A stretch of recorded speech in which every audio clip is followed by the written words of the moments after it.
host.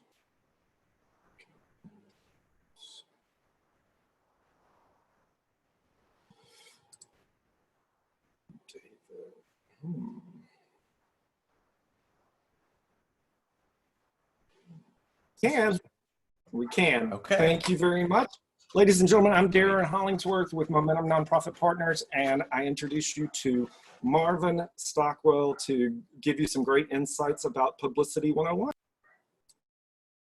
Fantastic. Darren, thank you so much. And thanks to everyone at Momentum Nonprofit Partners for having me. You know, just to back up a step, I had been talking to Momentum Nonprofit Partners for months about doing a Publicity 101 class. I used to teach this class years ago through the University of Memphis. And we started thinking about the need for a class specific to this kind of special moment that we're in with the coronavirus pandemic.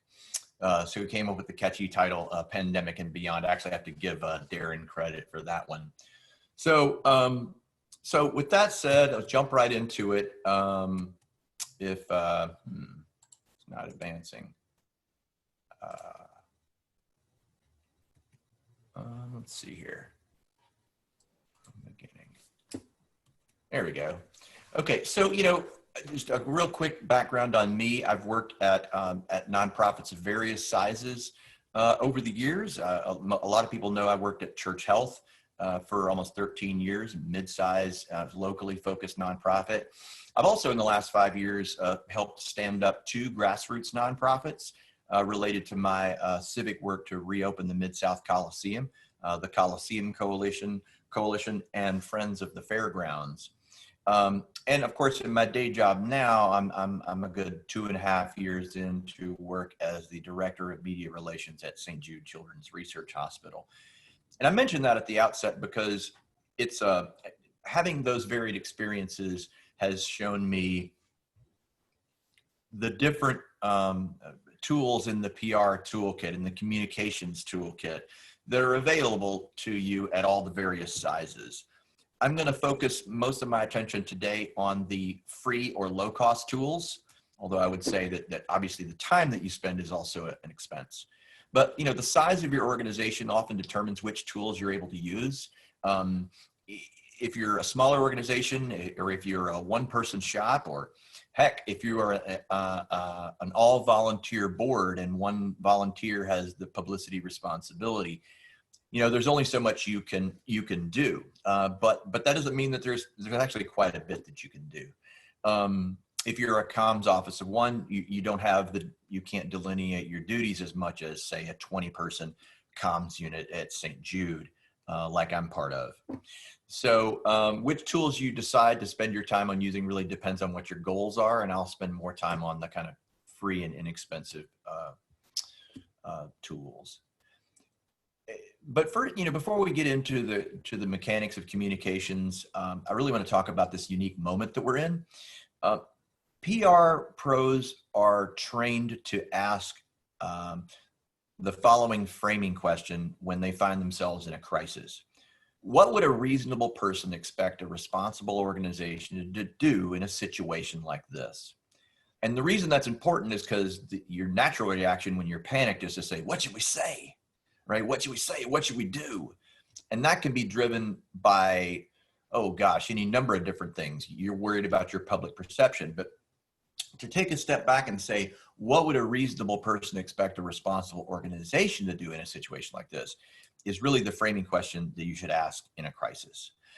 But, you know, this isn't the BP oil spill, and we're not BP's PR person. This is not one organization's crisis. This is the world's crisis. And we all have a role in it. And all of us have taken a step back in the last 2 months and said, gosh, what should we do in this context? So I think we need to reframe that kind of PR maxim for crisis communications and ask, how would a reasonable person expect a responsible organization to conduct itself in this pandemic? And how can my organization be helpful and useful? That's really at the key.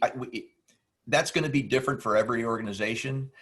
If you're if you're involved in direct service, I think your fundraising appeals, which of course is like the biggest, like for most nonprofits is your biggest concern. It's your most important, one of your most important messages. Obviously, how you serve and why you serve, and then that's your cause for support, which makes the work possible, right?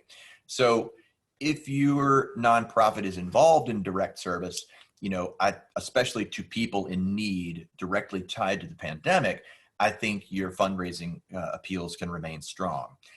My experience at Church Health in the post-Katrina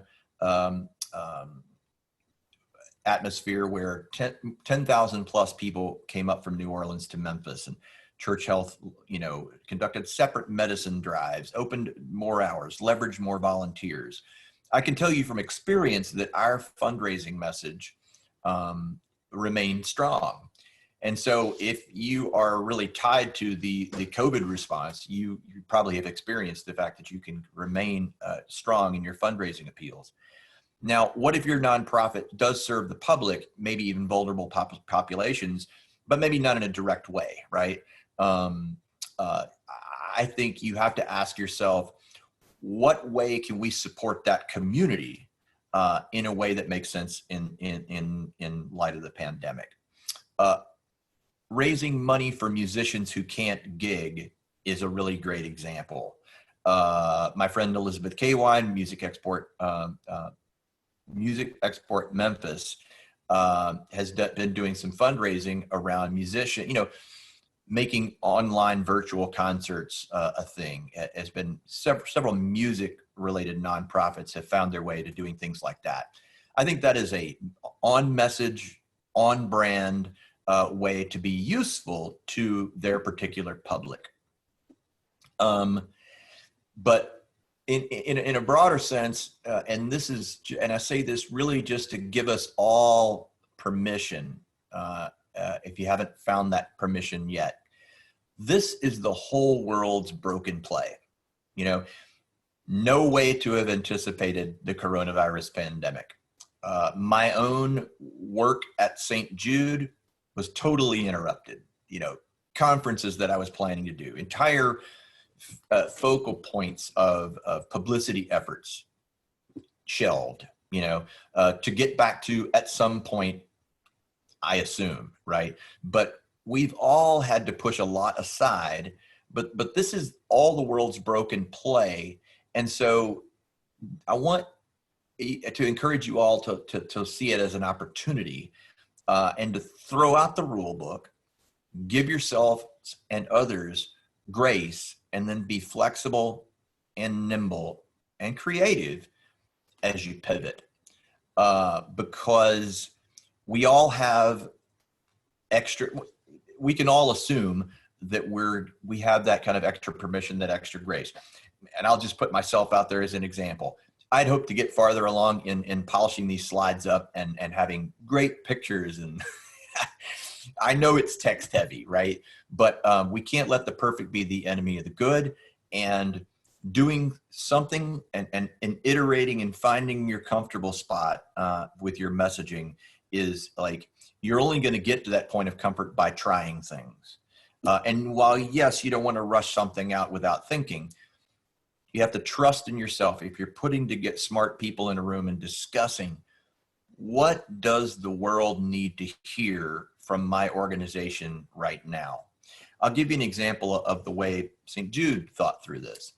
In the early days of the pandemic, our CEO, Dr. James Downing, was focused on making the campus safe for a vulnerable population of immunocompromised children. That's job number one. At the outset, he said, our leadership thought, whoa, let's take a step back. Let's not say anything until we know what to say. And so for a few days, a PR guy like me had to really, I was in an unusual situation, which is that I had to just take the time to think, but it was valuable time. It was a valuable pause button to hit. The very first thing that I found that was useful to start to publicize, our child life staff and our psychology staffers, a few of them, put heads together and says, let's create a resource for our patients to help children. They developed a coloring book for children to work through their anxiety with a trusted adult. Now that stemmed from a previous working relationship, creating coloring books for children to understand their cancer diagnosis. So the relationships were already in place, and they created this thing initially for our patients, but then they took one extra step and said, what if we were to tweak the material and make it available to the public at large so that any child anywhere could use this to work through their anxiety about the pandemic?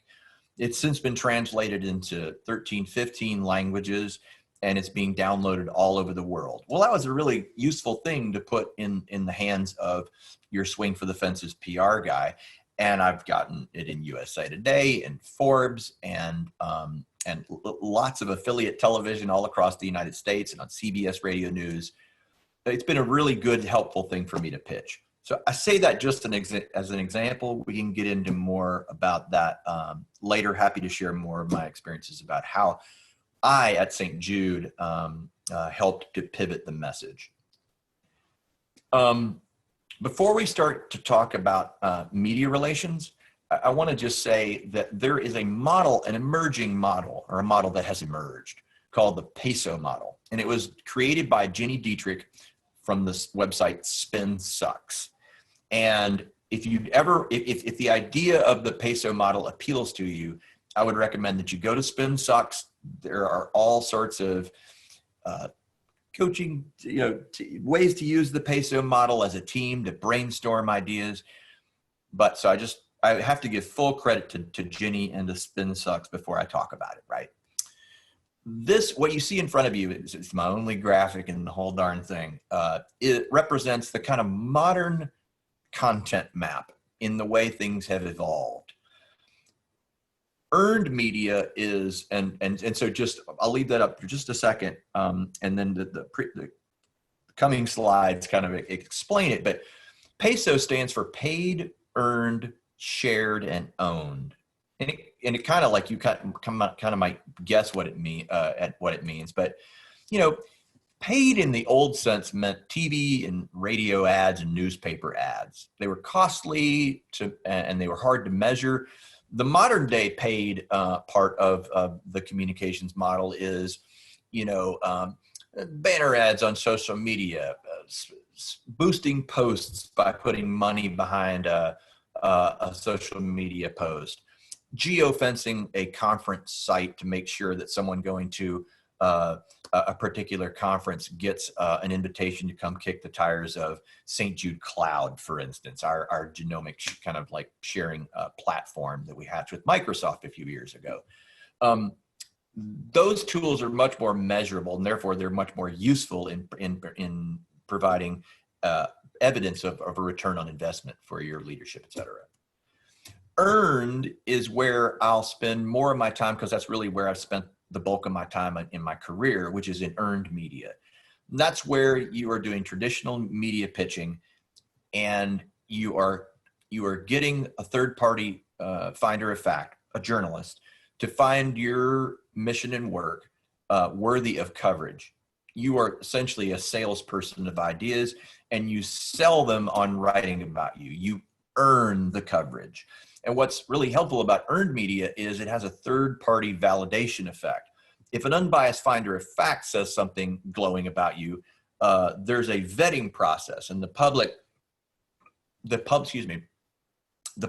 sees, oh, this isn't just something on their website. Heck, they can control that message. This isn't their social media post. Again, they can control it.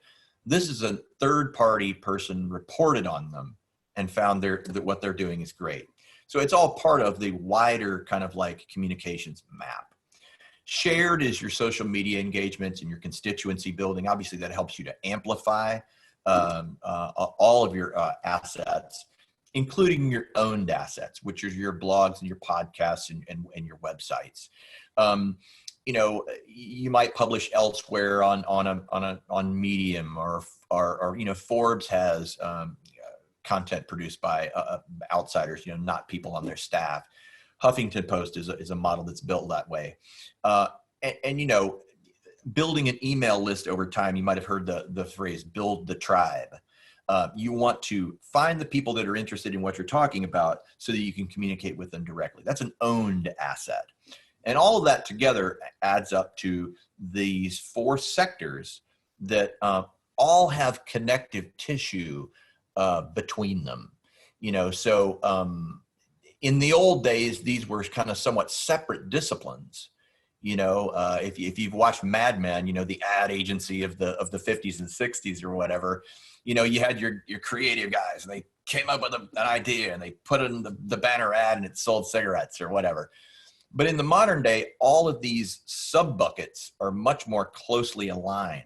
For instance, journalists live on Twitter. For whatever reason, that's the social media platform that journalists decided that's where we're going to camp out. They may also be on Instagram, et cetera. But if you're going to be a PR person, you're going to need to get adept at Twitter.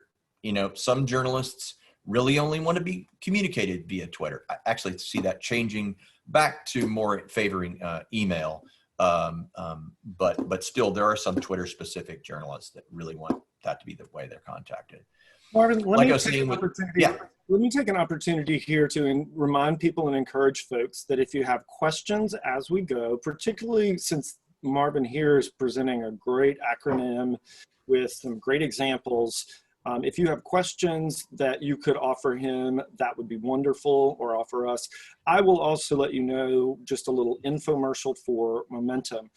Kevin Dean, our CEO, has launched a Medium page profile for Momentum, and we will be publishing more long-form editorial content there. You will see on our social media pages on LinkedIn and on Facebook that we are working to forward content to you from other subject matter experts in the field, and from our national peer organizations to Momentum, and to capacity builders and in philanthropy.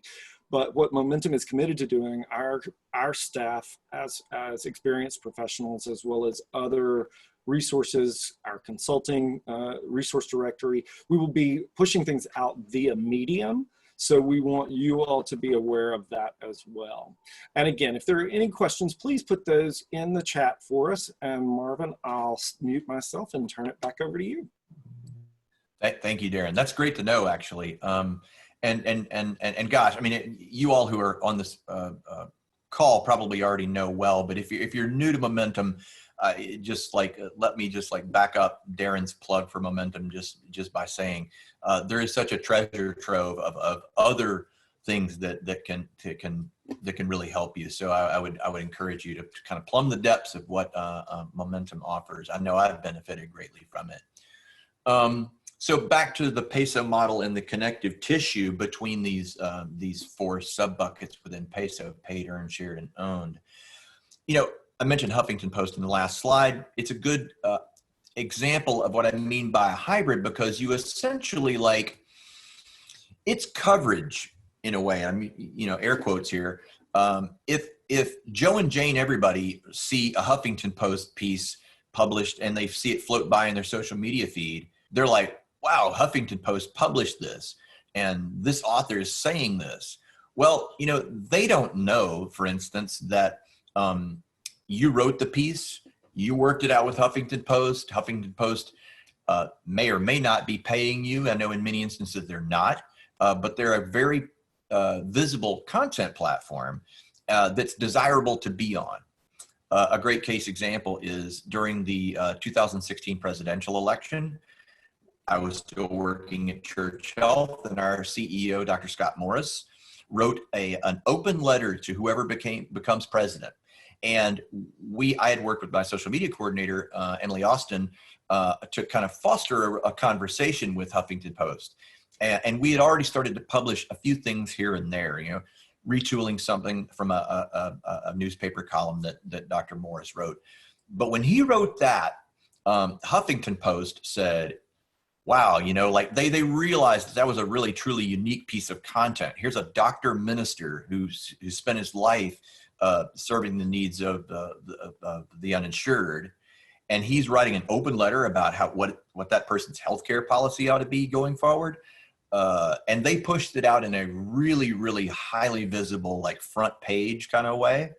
And we were deluged by ancillary media coverage that just kind of fell in our lap. So those third-party content platforms are a great opportunity, but they're not an ad. We didn't pay Huffington Post to post it. We did earn it. So it's really a combination between owned and earned, really, because often the benefit of these platforms is if they don't pay you, you maintain ownership. Now, of course, you can work that out. But I offer that to say that's a hybrid that didn't used to exist. You get a little bit of the third-party validation because it's viewed as coming from a media outlet, but yet you largely control the message, but it's perceived as having that third-party validation, and it gets you. And then it may, as the case I just mentioned, it had additional benefit, and it created additional media opportunities. So it was kind of paid, owned, earned, and then it was earned again. So another kind of more obvious example is your CEO or experts within your organization doing guest op-eds. That's the kind of traditional opportunity to be published in a platform, a traditional media platform. And again, if you don't care whether you get paid or not, you often maintain the rights, and then you can republish that on your own platforms or through your own social media content, or heck, put it together in a book, and you get dual mileage or additional mileage out of the same creative work. And then this last bullet point, the linkage is how all this is tied together, and we've talked about that. A blog post over here is a pitch asset over here to use to tap this journalist on the shoulder to go, hey, I know you and I have been talking about this, about St. Jude Cloud and the data sharing movement for a while. Hey, here's a blog post by one of our genomic scientists with this novel thing, or hey, this story percolated up from a trade publication. I'm shipping it over to you, Mr. Wall Street Journal reporter. It allows you touch points with the journalist to continue the conversation. And you're using owned assets, you're using published assets to get earned media coverage, and then you're recycling your earned media coverage through social media, which is getting more attention. And journalists are on social media, so they're seeing it and they're getting story ideas. It's a very cyclical nature kind of thing, and one builds up the other. Which leads me to this, a question that you want to ask, and I'll use a metaphor here. Think of the publicity you want to get as a crop. You're growing a crop. What type of publicity crop are you growing, or do you want to grow? Which makes you take a step back and define success. Like maybe you want your CEO in the Wall Street Journal. Maybe you want 5 top-tier consumer placements this year. And many organizations, or maybe just you personally, you go through a goal-setting process. I'd encourage that. Maybe it's a 30% increase in your Twitter followers. Whatever that is, state that, and then let that drive where you go. Because if we can think of a media result or a blog post or a tweet that gains traction, those are all essentially crops in and of themselves, right? They produce attention. If it's content out there and it commands someone's attention and they engage with what your mission and work is, you've already succeeded. So that crop has borne its fruit, so to speak. But that's also a seed for a future crop, a bigger crop. All the results that you get are seeds for future crops, and then taken together, you could think of them as essentially a compost pile, right? That leads to an enriched soil that's going to help you grow the kind of bumper crop, if you will, which is the deeper awareness, the brand loyalty built from the seeds of smaller successes. Church Health is a good example. St. Jude is also a great example. A lot of people know a piece of the backstory, but like St. Jude has become one of the most known healthcare brands on earth because they've been at it for 58 years, and all of the summary things that St. Jude has done, and all of my predecessors in the communications team from 20 years ago, all of their work has added up to the brand that I, as the media relations director, get to shepherd at this point. But last thing I'll say before we move on, publicity is ongoing. It's day to day, but it's also cumulative, which it gets us to earned media. I want to make sure to spend a good amount of time. And in the last session, somebody said, you didn't spend enough time talking about the press release. So I'm going to get to the press release.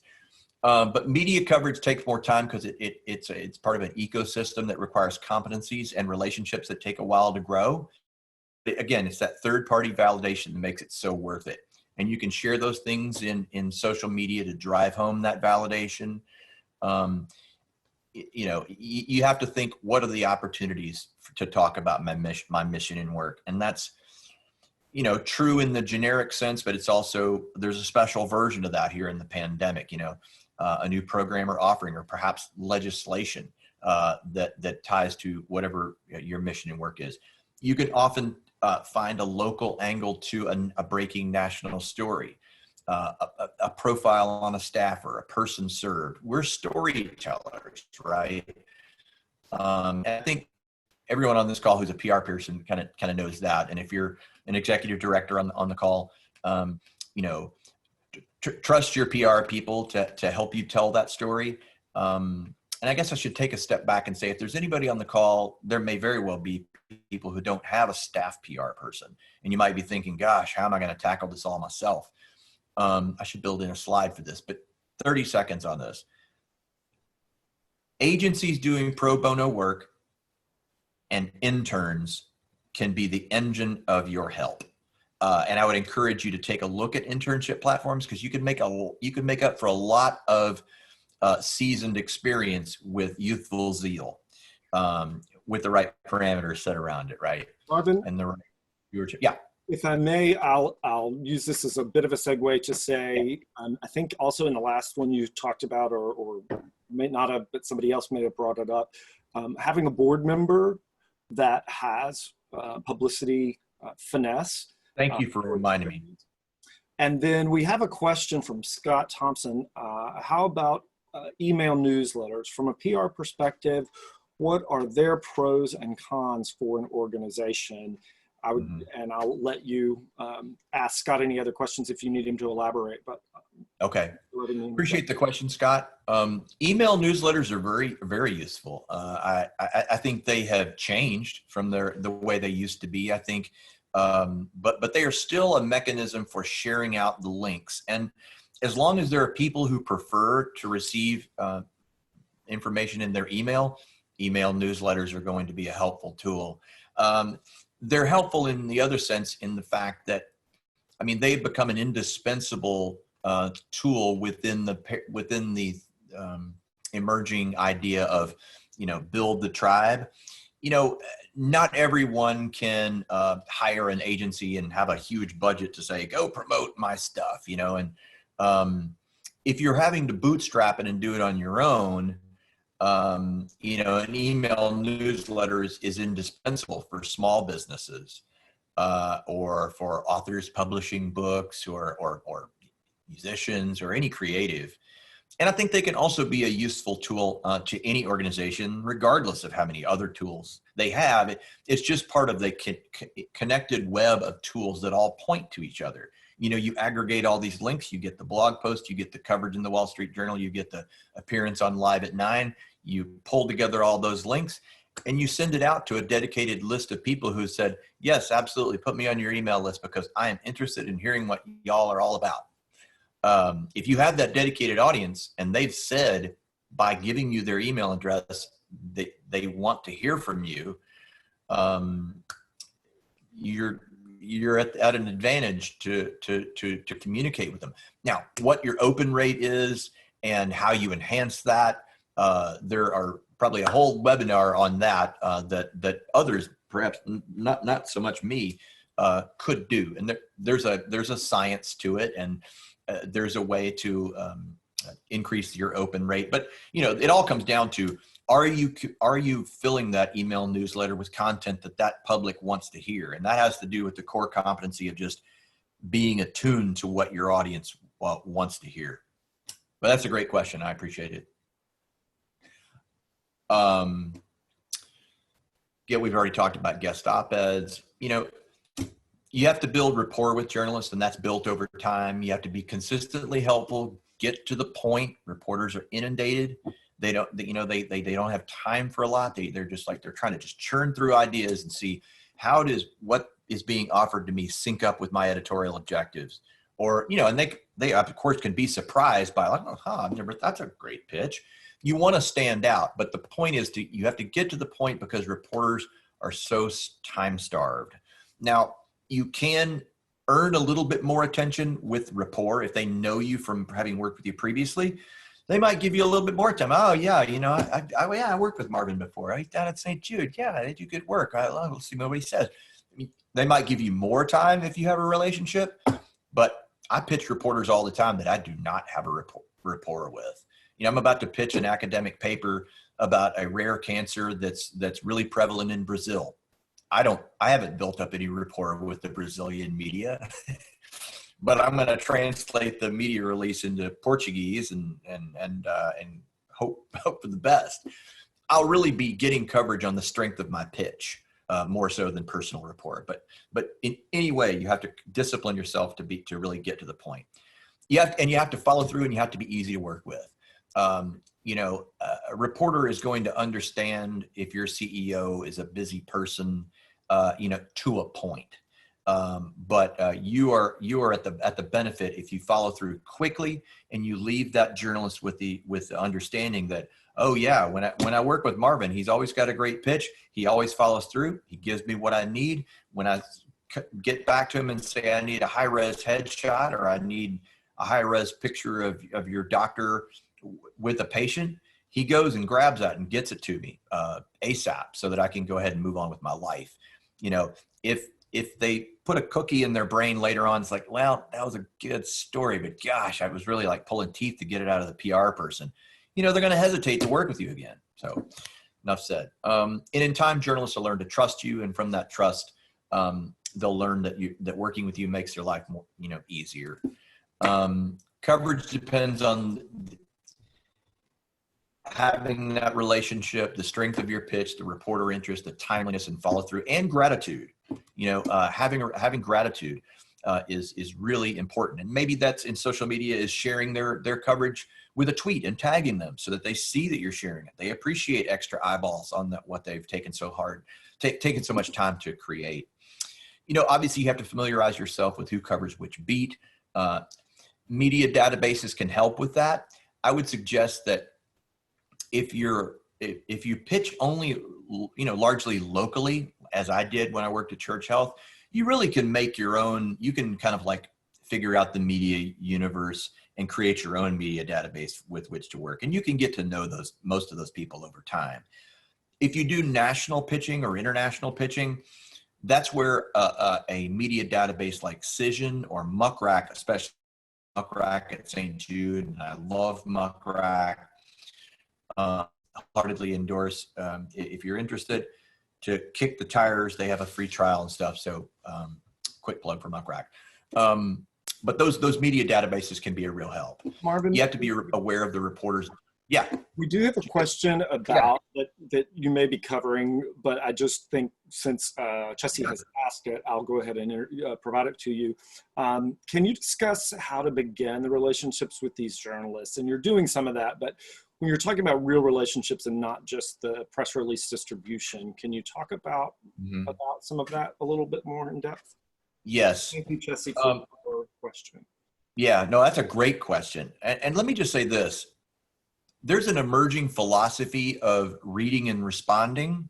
Like that's kind of been codified into like, you can go read all sorts of things about it. And the philosophy is if you identify your top targets, let's say if you're in a say you're promoting a band and you really want to get them in alternative press, well, you're going to need to look at the reporters for alternative press and say, this is an aggressive 2-guitar punk rock band, and who among their writers is into that?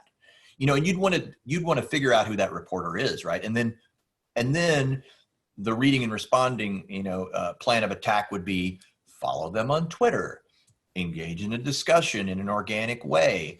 You know, when they push out their review of the new A Bad Religion record, you reply in kind with something that's, and once you engage them in social media, they go, oh, this person.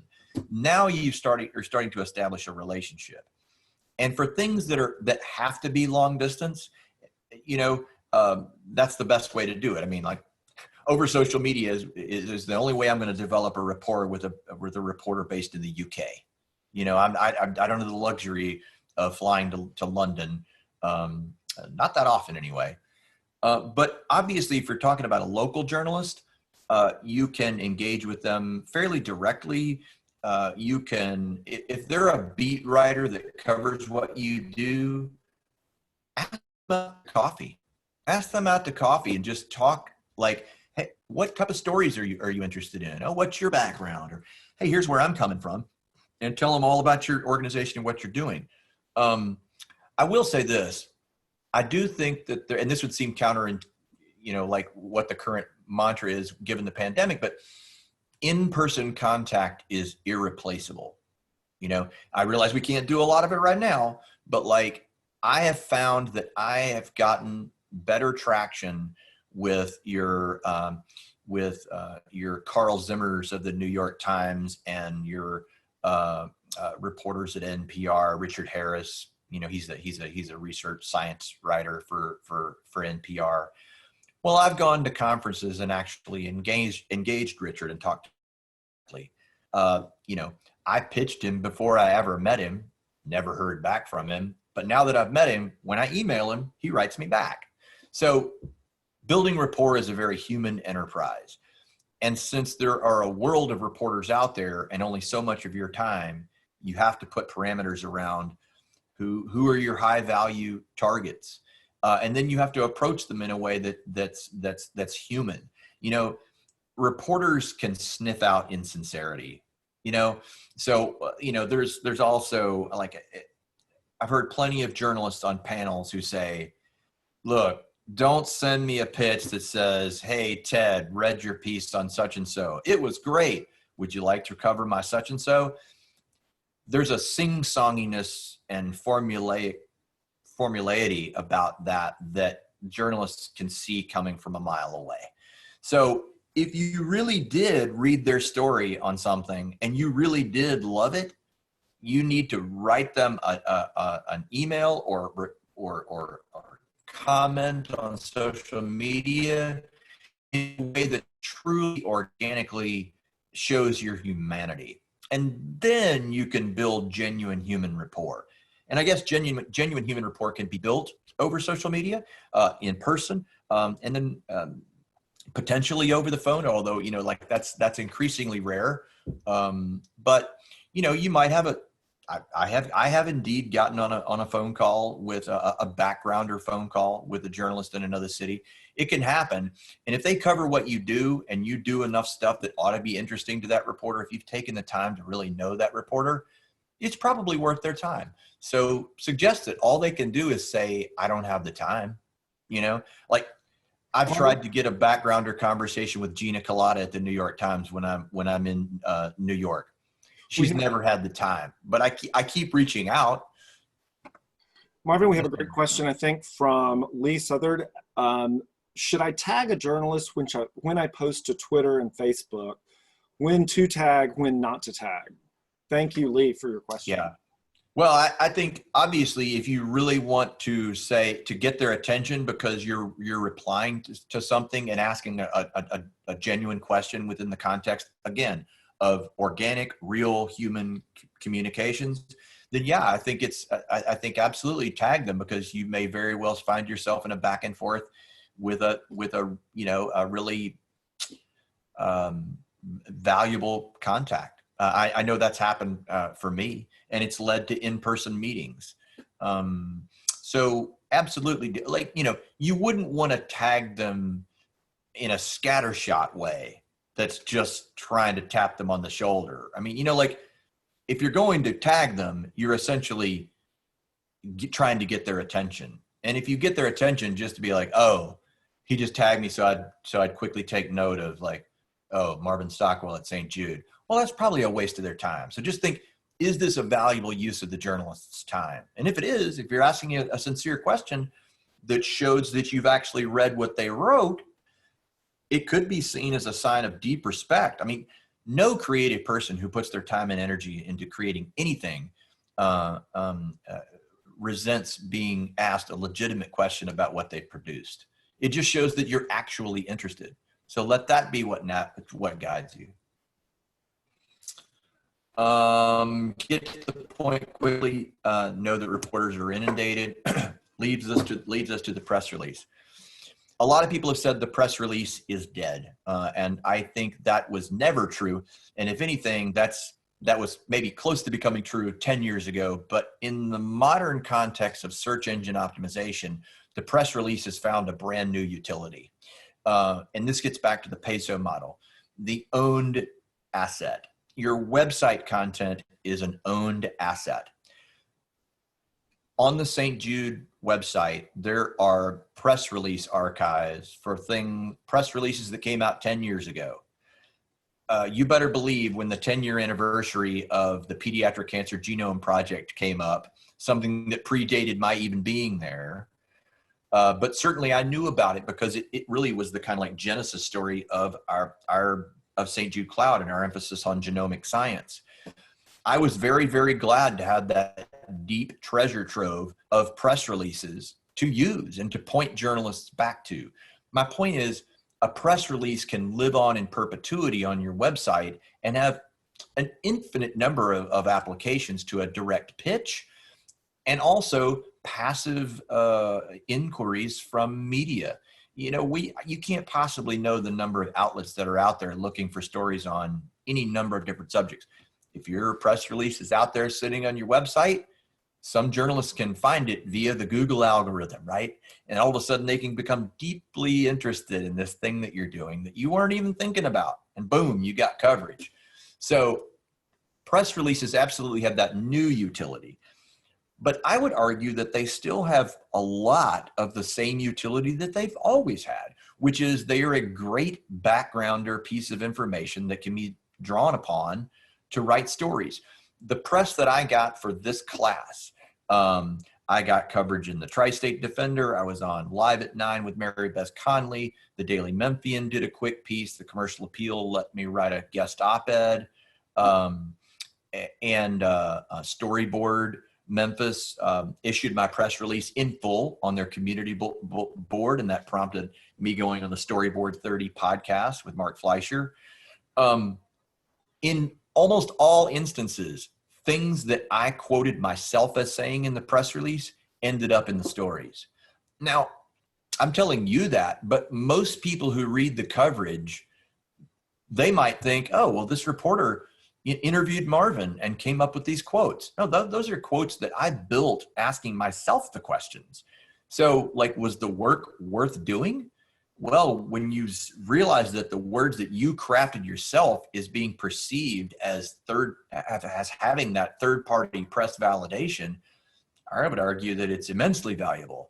So a press release does, I would argue, all the things that it used to do, and it does a whole lot more. So like the press release, and a lot of people say, well, you know, I've heard that some journalists prefer to attach it to an email. Some say don't, put it in the body of an email.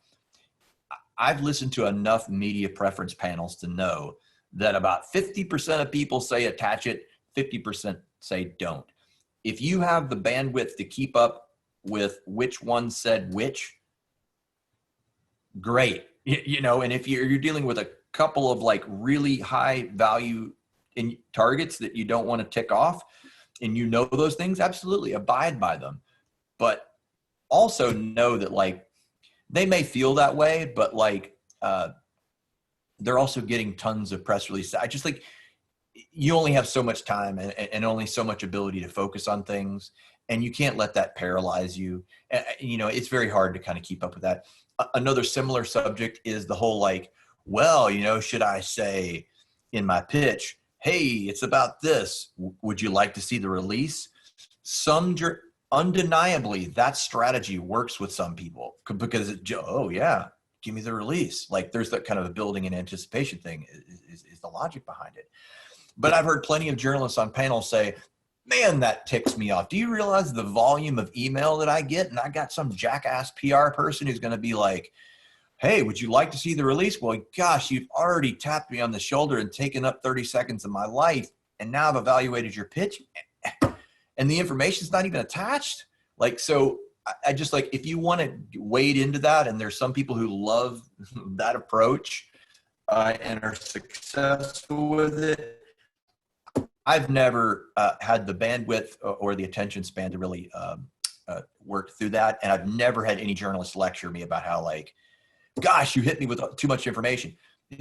This is another benefit of having a press release stored on a website, is that a website attachment might get caught up on an email filter. It might run afoul of a journalist who really has a really strong prohibition to attachments or whatever, or they may like it as a PDF and not a Word doc, or vice versa. If your press release lives on a website, it can just be a hyperlink. You'd be like, within the context of the sentence, like, check out this release. And this release is your hyperlink to where the press release lives online. You're driving SEO, you're driving the journalist to your website, and you're not cluttering up his or her email with an email attachment. So that's another advantage of having your press releases live online. But, just pick a strategy that you like and go with it as your default. And then again, if you know the specific peccadillos of a particular journalist and you have the bandwidth to focus on it and abide by those, then do it. But I would argue don't get paralyzed by Marvin, we have about 12 minutes left, and I want you to have the time to get through everything else you want to, and I want to make sure our participants know that they can share questions in the chat. I'll use this time to remind you that we have Marvin's permission to share a PDF of his presentation, so that will come out after the presentation today, and this session, as well as our previous session, is recorded, and those links will be shared with you.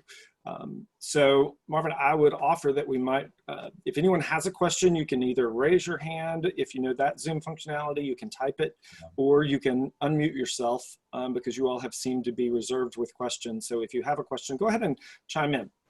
And I'll go ahead and just take 60 seconds to finish my slides. Obviously, I've already talked about the pitch. The pitch is the boiled down to its essence version of what you're trying to sell the reporter on, that your press release then elaborates on. The old paradigm is that reporters were these people that held all the cards, and that PR people had to petition them.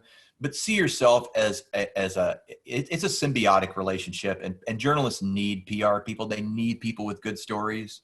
So like that's the old paradigm, was like the journalists held all the cards.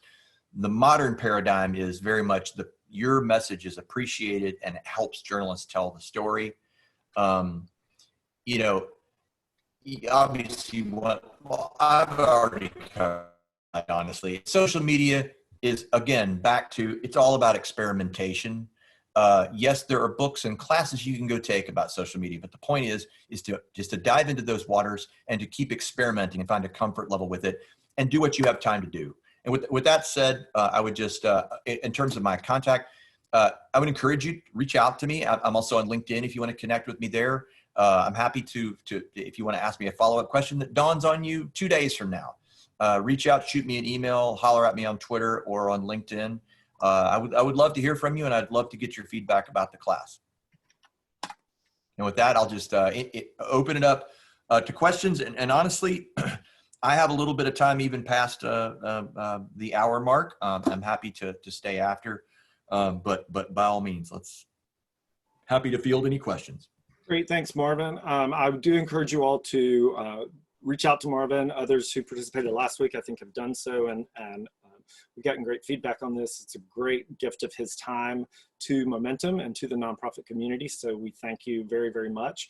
Thank you, Darren. I would also mention to you and to the group here, and I can't remember if this came up before in one of our conversations, Marvin, but as a former fundraiser and executive director, I know that when I had media resources, either a firm helping me or a board member helping me, they reminded me that as a storyteller, and you alluded to this earlier, if your role is not formally PR, you are still, most nonprofit professionals, particularly in small nonprofits, have the role of storyteller, fundraiser, relationship builder. And the relationship with media really happens very similarly to that with donors and partners. And so draw on those skills and refine them and retune them. But Marvin's a man after my own professional heart with the emphasis on gratitude.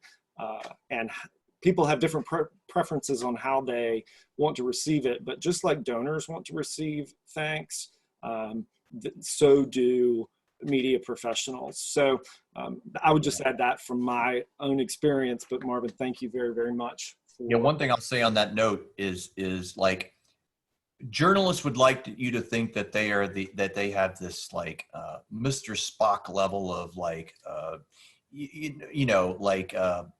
this objective journalist, not swayed by emotion. I guess even that's changing, but like everyone appreciates being thanked, and there is a very human side of public relations, the human relations that underpin public relations, and that is just the human work of being a decent person.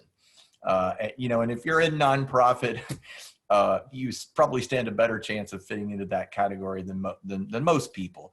So it's just don't be afraid to be human with a journalist and realize they're a person too. Just because they're trying to objectively report facts does not at all mean that they don't care about a suite of issues. I'll give you a perfect example. Mary Beth Conley at News Channel 3. I have grown to truly love Mary Beth. She is a wonderful person.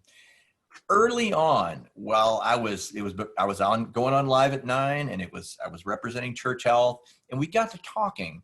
And the benefit of being around journalists is all that time in the periphery to talk, where you don't realize it at first, but you're having an opportunity to pitch them stories. And their journalistic curiosity will lead them to ask you, hey, what else is going on? And 2 months later, they're going to say, didn't you tell me something about y'all were doing with teens, teen health? Well, gosh, there's this national focus on teen health. What do you got? And all of a sudden, something you did 2 months ago sowed seeds of future coverage. But Mary Beth told me something. She said, I've always felt, I love Scott Morris and I love the work of Church Health. And she said her mom was a nurse in another city at a Church Health Center-like clinic. So I knew that from a values perspective, Mary Beth Conley appreciates that type of mission-centric work to serve people in need from a medical standpoint. Now, that's something I took with me from that point forward, and I knew I had a better in with Mary Beth Conley. That's just one example. Reporters and journalists are human beings. We've got a great question from Lee again. Could you recommend a couple of local journalists who have been known to work with nonprofits for coverage? And this is a great time for you, Marvin, to share your gift really to the group of the database you'll be sharing. That's a great, thank you for reminding me of that. After this, one of the outputs of this class is I've gone and I've built a media database, a local media database that if you don't have one, it's a great place to start. It's not exhaustive, but it's got blanks for you to fill in notes. And that's very important. Like I keep a Google Doc spreadsheet sometimes as a project, but also long-term, journalists that I've cultivated. I might make a note of when the last time I checked in with them, topic, so that's coming. Momentum will send you that on the back end of this class. But in answer to your question, I'd say, Toby Sells at the Flyer has been, to kind of put on my Coliseum hat for a second, Toby has been one of the journalists who will go and sit at Otherlands for an hour and a half, really talking broadcloth to get at what are the underpinning issues about reopening the Coliseum. And it's no mistake, it's no coincidence that some of his reporting is the most deeply informative, that draws on all sorts of historical context. You know, like the people have been debating the future of the Fairgrounds and the Coliseum for a long time. And, you know, Toby takes the time to get into more depth than TV typically does. While I'm thinking about it, I would have to give a shout out to Brad Broders at Local 24. He's one of the few reporters who's reported on the Coliseum stuff at depth. But I would advise you to do this. Think about who covers you or who covers a similar organization, you know? For instance, at St. Jude, the healthcare beat writer for the Daily Memphian is Jane Roberts. So I've got a rapport with Jane Roberts, and she does a great job at covering St. Jude. Think about who covers what you do, and then go read what they write, and then try to cultivate a relationship with it. But there are reporters at all the major outlets that have nonprofit as their beat. Now, maybe there's no specific nonprofit beat writer at the Memphis Business Journal. And, you know, you'd have to think through, well, what's the business story that backs up to what we do? You know, you have to think of it in that frame. You have to think of what type of publication it is. What type of stories do they typically tell? Is it really a good fit for the Memphis Flyer? A super sciencey, get in the weeds of some genetic mutation thing is not a good pitch for Toby Sells. Like, he's not going to go write about the mutations in the TP53, subpart of the genome. But Genome Web is, so I need to know Turner Ray at Genome Web to pitch her that story, and Allison Prophet at BioIT World. Et cetera. All sorts of trade publications that I didn't even know existed before I went to work at St. Jude. But yeah, just get to know the reporters and who writes about what you do, and then take the steps, the slow incremental steps to cultivate that relationship.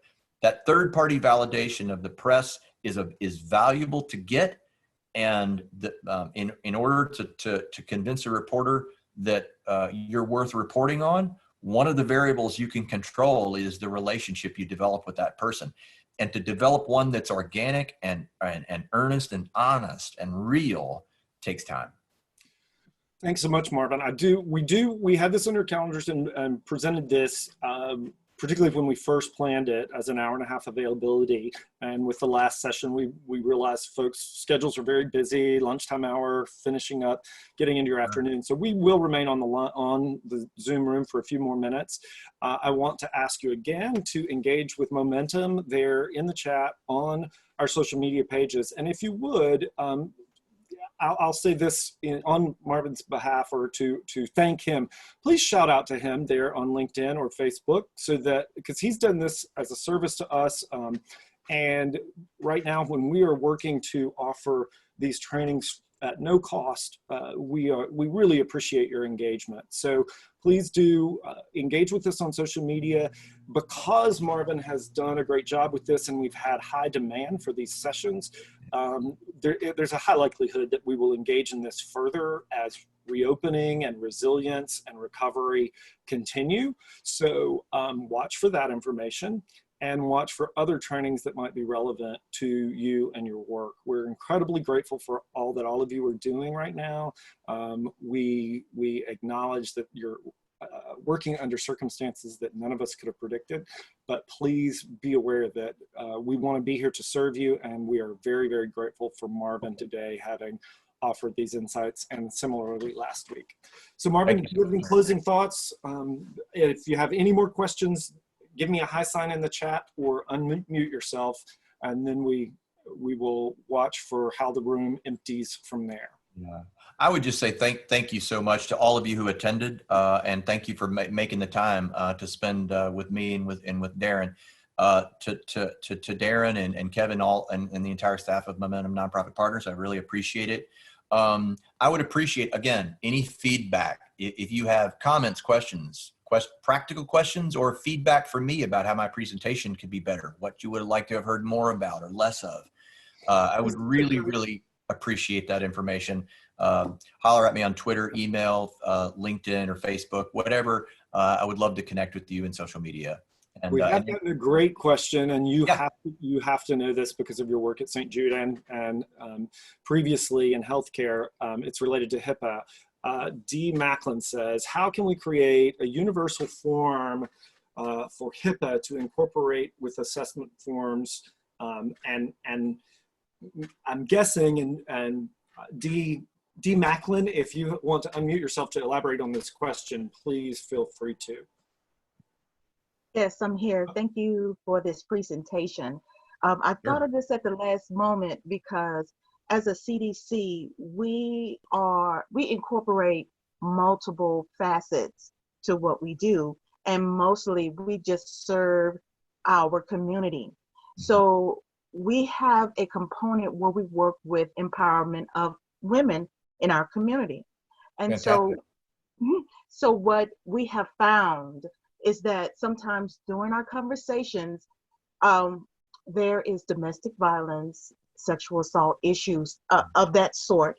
And so we want to be able to cover ourselves with the HIPAA because it's important not only to cover us, but definitely to cover the community or the person that we're speaking with. Right. That's a great point. I am by no means a HIPAA expert, but yes, to Darren's point, I have worked with HIPAA as a variable to take into account both at Church Health and at St. Jude. At Church Health, we had a photo release form / story release form. So the way that would manifest itself for me as PR person, would be if I were going to go interview a patient about their experience, I would have to first, I'd kind of be in the hallway in the clinic. I would ask the provider, and they got to know, and like, oh, okay, Marvin's over here. He's working on a story. He's got a journalist in tow. Would the person be willing to speak to a reporter or for me, for our in-house newsletter, et cetera? And then the provider would ask with me outside the room so that there's no pressure. If they don't want to talk to anybody, they do not have to talk to anybody. However, in many instances, those people were grateful for being cared for, and they realized that Publicity for Church Health would also broadcast our message and help others, right? So we more often than not, people were very generous with their time. Once the provider said, yes, Mrs. Smith is willing to speak with you or speak with the journalist, I would enter the room. I would say, thank you very much. I really appreciate you doing this. Here's a photo release form and a story release form. And by signing this, you agree to speak with the media. And then over time, we worked to fine tune the language. We had probably a lawyer who was on our board look at it and fine tune the language from a legal perspective. You want to do that. And how you do that may be different than the way Church Health did it. I can guarantee you that the process that St. Jude has orchestrated over years of experience is more formalized and more in advance. And you really just have to make a decision as to how possible is it going to be? Like, how is this form going to be used in the context of your work? And you need something that is nimble enough and flexible enough and usable enough. You may decide that all of your field workers ought to be equipped with an app on their phone so that a person can sign that on a screen on their phone. That might be a fantastic idea. You may say, that's too highfalutin. We're all going to have the responsibility that we have that form on us when we go on a social work call or whatever it is. So it's just, you have to look inside your organization and say, we know what we need, and how do we produce that? And I would recommend you also avail yourself of templates that are out there on the internet to use. Momentum may already have a link and a resource on that, perhaps. But those resources are out there, and then you just want to alter it to suit your needs. And then once you have that tool, then there's the staff training piece. And then you need to continue the ongoing conversation about how is this tool working for us? Do we need to tweak it? I know that in my time at Church Health, we tweaked over time our photo release form to adapt for social media, for video requests. You know, we ended up making it, and we tweaked it. Just iterate from there. Great questions. And Scott, thank you for posting your encouragement to create an IRB, an institutional review board, and have them address the ethical concerns related to specific interactions. And I would offer that that is not just for healthcare related organizations, because now with social media and likenesses and images, and particularly if you're an organization that works with children in any way, you need to have a policy on that, very, very clearly outlined for your board, for visitors, and for staff. So those are great guidelines. We've got another question from David. Any thoughts on how to promote songs written by top professional songwriters in Nashville for veterans with PTSD? The purpose being to stop suicide. And is there any insight from you there? And that's a great question. So you want to promote songwriting, you want to promote these songs and the purchasing of it so that it benefits a charity for people with PTSD? Am I understanding that right? David, if you can unmute yourself, you're welcome to engage with us that way. Yes, can you hear me? Yes. They write the songs for the veterans, and then we try to promote the songs. We've written 4 CDs so far. Mm-hmm. And then they're trying to go national now.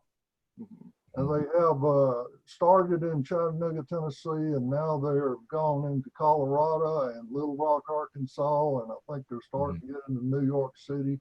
So it's just starting to go national.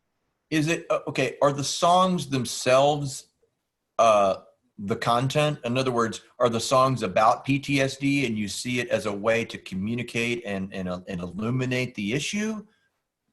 Or is it a band that you're promoting? I just need some clarity on how are you benefiting people with PTSD? You write their songs for them. You can take a look. It's freedomsingsusa.org. They wrote my song. And Okay, you write the songs. No, Don Goodman and Steve Dean wrote the songs. These are 2 of the best songwriters in Nashville. Mm-hmm. And they write the songs based on the experience of people with PTSD? Yes, they have a meeting and they interview you, put you in a hot seat.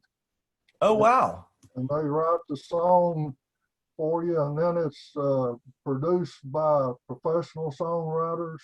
Oh, wow.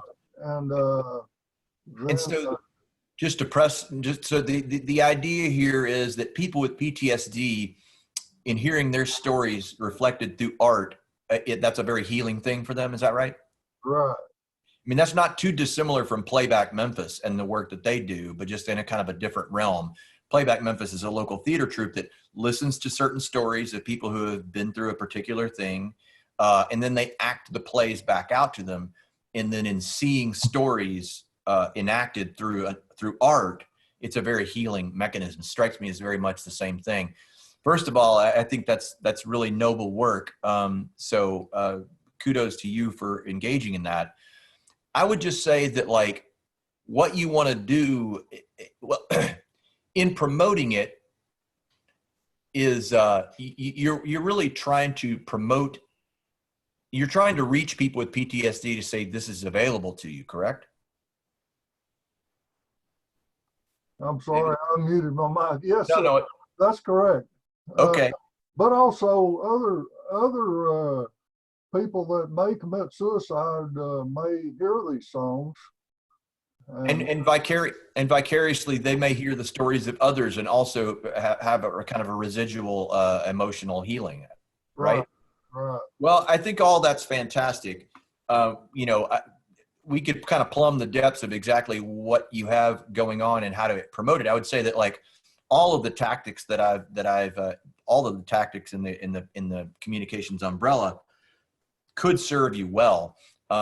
But it just depends on which one's appropriate. I mean, timeliness comes into play. You know, is there you could generate some press around the release of a given CD, or if these musicians were going to do a live virtual concert to play these songs, you could build some press around that, write a press release, push it out to media, cultivate relationships with media, with music writers, etc. And if it's based in Nashville, you probably want to, these writers, if they're these, you know, veterans of Nashville, they probably already got existing relationships with Nashville music writers and probably music writers outside of Nashville. Well, this is a novel thing that they're doing. Like, you'd want to put together a press release and reach out to those journalists and get them to write about this. I would argue that, especially at this time of social isolation, that would be a really, really great story for potentially even top tier consumer media, national media, to get a hold of. David, thanks for your question. Marvin, we have another question. Yeah.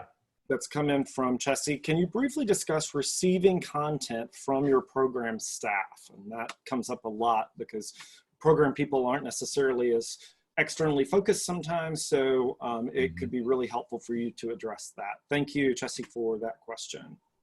Yeah. Well, obviously you have to work with them to make their work external facing appropriate, right?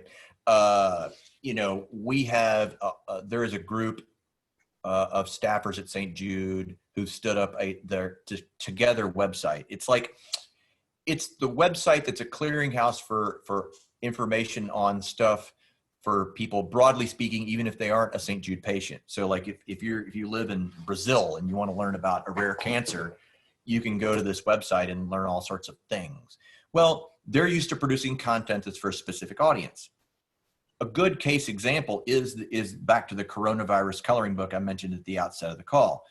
This staff, along with our broader deep bench of talent from a researcher and clinician perspective, had produced. They were already in the they were used to producing materials for St. Jude patients, so that a child who's received a cancer diagnosis, for instance, can work through that with an adult. So they had the existing relationships, and then they thought, well, let's produce this thing about coronavirus for our patients, because our patients are going to have anxiety. They're going to wonder, why has my life been turned upside down? Why can't all my relatives visit me at St. Jude? Why are all these extra protocols to be on campus? So that was their original intent. But then they had the novel idea, why don't we do a version of this that it could be downloaded and appreciated by any child, anywhere? So they thought up, wow, eureka, we could do a little bit more work and do that much more good. And then by doing that, they gave the PR guy something that was especially relevant in the early days of the pandemic. And that's the reason I was able to get in USA Today and Forbes and all over TV coast to coast, is because people thought, what a great thing. You know, it became another reason for people to appreciate St. Jude, you know, going above and beyond and saying like, oh gosh, they were doing this for their patients, but with a little bit of extra plucky resolve and hustle, they produced something that's good for children all over the world. And that was a great story to be able to tell and get media attention. So the long story short is, Chessie, you just have to work with people, because sometimes they are very narrowly in their box, and you have to be like, yeah, but think about this from a perspective of Joe and Jane, everybody. And then they're like, oh, okay. All right. Yeah. And then they can help to reformat that. And you may just need to do some editing work. So another point that I would make there that I've observed with the coverage that Momentum has gotten, and really that Marvin, you got for this, coordination and collaboration, and who's going to take the lead on certain stories. And, you know, because Yes. we have a PR professional in the marketplace, Momentum, we posted this on our social media, but we let Marvin drive the ship. Also, within your organization, you need to have a coordinated effort. Then collaboration is key. Momentum, you've seen Momentum collaborating throughout this COVID crisis, and we really are just a collaborative organization with our members anyway. Collaboration is going to be key in funding, and let's again address Marvin's insights and awareness that a lot of our messaging is related to fund development. even if it's a scientific story, people respond to that by giving to successful organizations. So we want to make sure that if you have collaboration going with another member nonprofit, another organization in town, an organization outside of this market, and you're using some of their best practices, really work to leverage that collaboration. And Marvin, if you can want to speak to that further, but I've just seen it as a case study for Momentum in collaboration, for example, with the Community Foundation on the COVID Relief Fund. Actually, Scott has put in another nice comment here.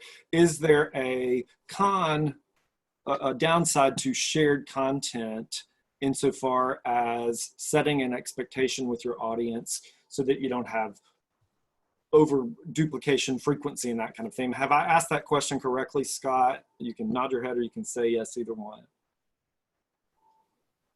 Okay, go ahead and then chime in a bit. No, honestly, different channels often have different audiences, and if there's a little bit of overlap, I don't think it's harmful in a general sense. Back to the issue of collaboration, Darren, I think you're absolutely right. And one thing I didn't even touch on, but is actually absolutely becoming a kind of like whole different camp of pitching. It's called, instead of topic specific pitching, I'm pitching a story about our fundraising gala. You develop an expert over time. Valerie Crabtree at St. Jude is a perfect example. She's part of the people that produced that coloring book. So she's been one of my media stars in promoting it. But we've also worked to get her a regular column in Psychology Today. She's part of our psychology team.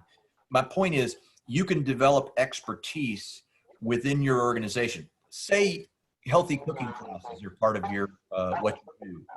Is there a way that you can get your chef, your cook with a regular feature in Edible Memphis, so that they're out there, you're building credibility? And this is one of the things we did at Church Health when I was there. Church Health had cooking classes. Well, that's healthy eating is part of what our mission was in making people healthy, or our whole person health philosophy. So think about how that syncs up with what the wider kind of like content of, or summary expertise that your organization has. And if there's an expert within that, especially those who don't mind or even enjoy doing media, you can absolutely develop them over time such that they become really kind of partners from within, auxiliary members of the PR bench, so to speak. I like to joke with Valerie that she's auxiliary PR because she does so much press work for us. Marvin, let me go back to Scott's question. Scott, I think I've got you unmuted. If you want to elaborate on your comment and if you have, can elaborate on that question. Okay, can you hear me okay? Yes. Yeah. Okay, actually, what I was wondering was, and this goes back to my question about email newsletters, and you gave the great example of also organizations that post their press releases. So they have like a media section of their website.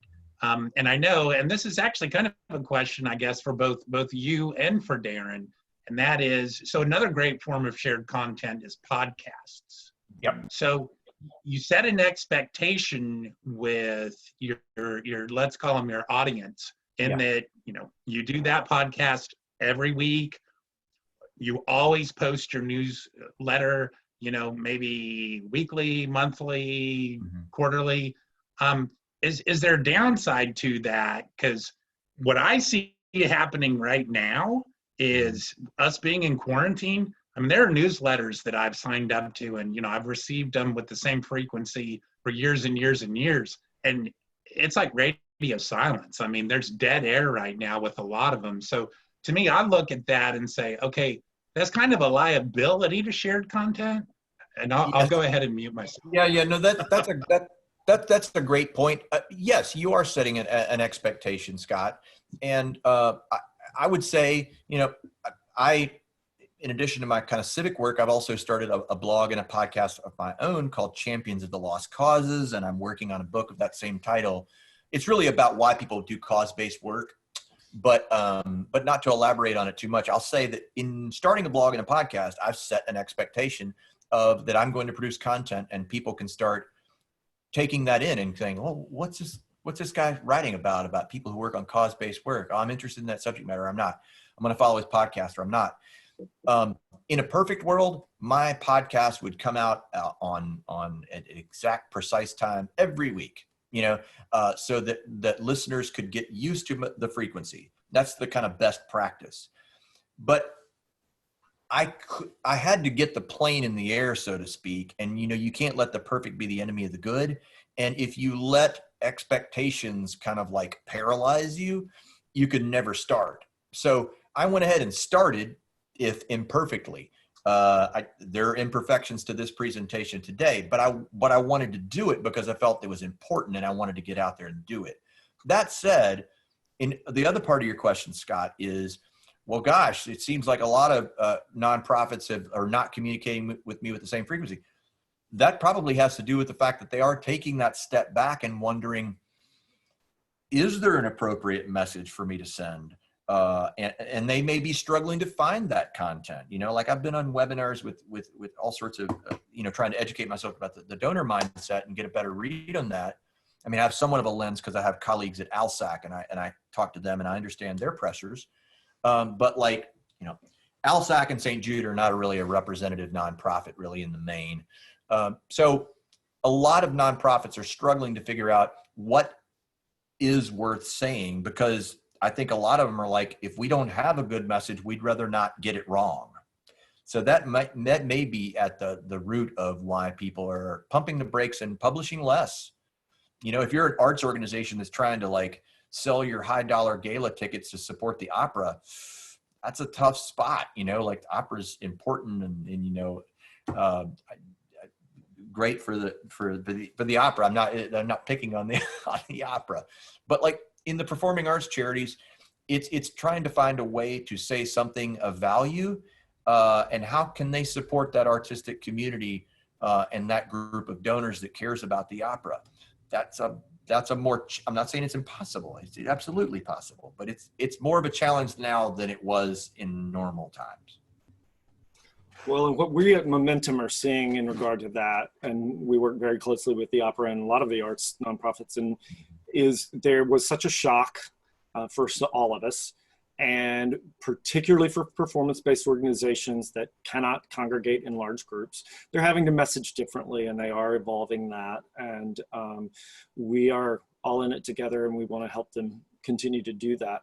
I want to invite just any more questions in the last few minutes that we had on your calendars, and thank you all again for joining us today, and put that one more request out to you to engage with us on social media. We are not active on Twitter at this time, but at Marvin's encouragement, we may get a little bit more. And I saw someone looks like they were unmuting themselves. Charlene, did you have a comment or a question? I really just wanted to thank a lot of people here. Thank you, Darren, for hosting this past hour. Thank Marvin for always wise advice. Oh, you're kind, Charlene. Great to hear from you. You too. Good to see your face. Hold on, I can do that too. Hey, so you said something which I think is an offhanded comment, but I wrote it down, and it's the thing that I'm gonna like take with me this week.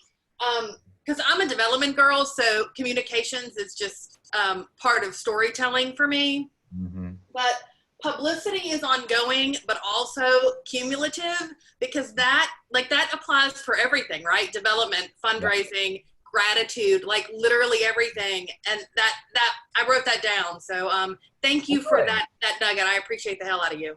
Well, thank you. Thank you so much. And back to Scott's point, I would just say, again, any organization has to ask, what is helpful? How can my organization be useful?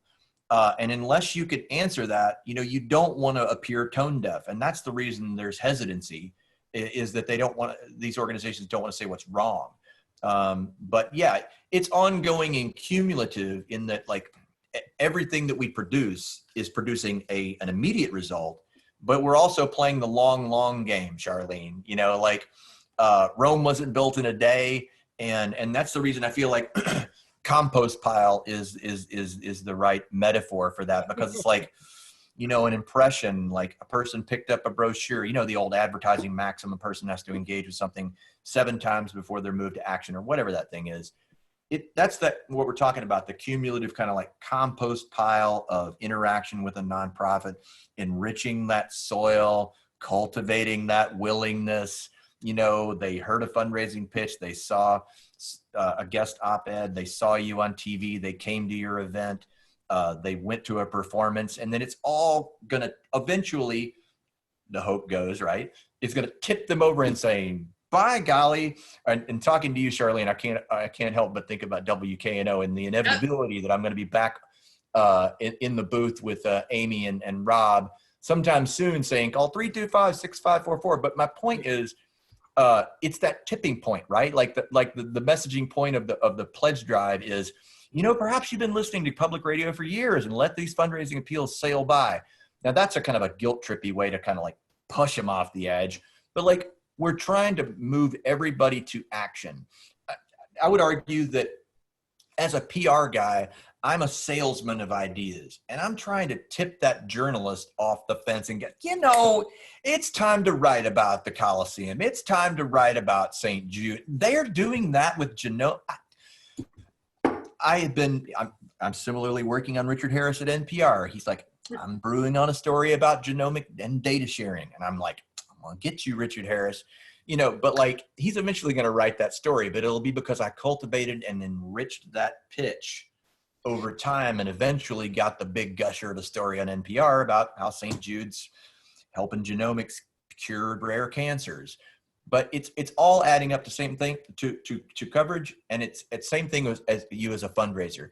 Instead of moving them to close the sale of coverage, you're moving to close the sale of that donor to reach that tipping point of like, I've got to support this cause. I've loved it for years. I've always loved it. And by golly, get out the checkbook, Mildred, or whatever it is. Marvin, thank you so much. Charlene, thank you for your question. Thanks all of you who have been engaging with us. I've gotten some questions for you from our private chat. And another nugget, since Charlene brought that one up, Marvin, that you reminded me of in your last session, this session, and in this time of where we all need kindness and grace is, do not let perfect be the enemy of good. We are all in the nonprofit sector to do good, not perfect. And so thank you all for joining us today. Thank you for the grace you've given Momentum.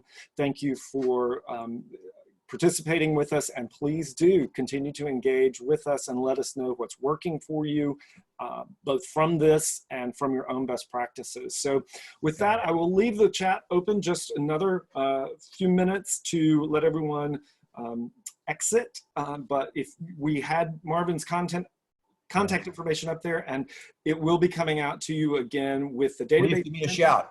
Y'all give me a shout. I would love to hear from you. And Darren, thank you so much. And thank you all.